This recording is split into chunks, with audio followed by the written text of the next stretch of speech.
اعوذ باللہ من الشیطان الرجیم بسم اللہ الرحمن الرحیم اللہم صلی علی سیدنا مولانا محمد وعلی محمد۔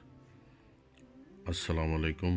دعا چینل کے ناظرین کو خوش آمدید کہتے ہیں۔ ناظرین، اگر ہم تقوی اور اللہ کی راہ پر چلنا چاہتے ہیں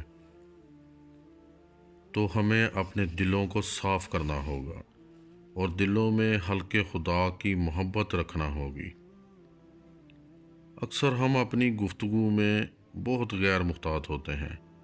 دانستہ یا دانستہ طور پر ہم غیر موجود لوگوں کے بارے میں ایسی باتیں کہتے ہیں جن سے ان لوگوں کی عزت پر حرف آتا ہے، ان کی توہین ہوتی ہے۔ یاد رکھیے، یہ غیبت ہے جو اللہ کے نزدیک بہت بڑا گناہ ہے۔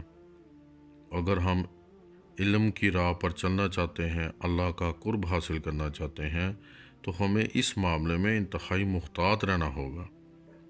ہماری زبان سے نکلنے والے کسی لفظ سے کسی کی بے عزتی نہ ہو، توہین نہ ہو، اس کی شہرت خراب نہ ہو، بلکہ ہماری زبان سے ہمیشہ ایسے الفاظ ادا ہونے چاہیے جس سے دوسروں کی عزت میں اضافہ ہو۔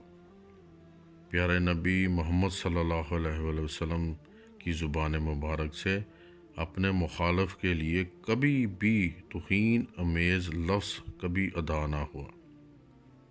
ہماری دعاؤں کی قبولیت ہمارے اعمال کے ساتھ ہے۔ آج کا وظیفہ سورہ توبہ کی آخری آیت جو آپ کی اسکرین پر موجود ہے کا ہے، اس آیت مبارکہ کی برکت سے ہر مشکل کا حل چند لمحوں میں ہو جاتا ہے۔ اس آیت مبارکہ میں ہر مشکل کا حل موجود ہے۔ جس نے بھی آزمایا مجرب پایا۔ آپ کسی حکومتی سرکاری مجاز افسر سے کوئی کام کروانا چاہتے ہیں اور وہ سرکاری افسر آپ کے کام میں رکاوٹ ہے، تو اس آیت کا وظیفہ 100% عمل کرتا ہے۔ جو لوگ حج اور عمرہ کی سعادت حاصل کرنا چاہتے ہیں، صبح شام 121 مرتبہ یہ دعا پڑھیں، انشاءاللہ تعالی اللہ تعالیٰ کے گھر کی زیارت نصیب ہوگی۔ کوئی بھی مسئلہ درپیش ہو، اس مسئلے کا تصور کرتے ہوئے اس آیت مبارکہ کو صرف 21 مرتبہ ہر نماز کے بعد پڑھیں، انشاءاللہ تعالی چند دنوں میں مسئلہ حل ہو جائے گا۔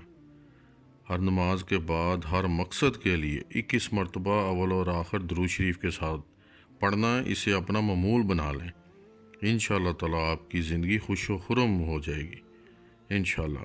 السلام علیکم ورحمۃ اللہ وبرکاتہ۔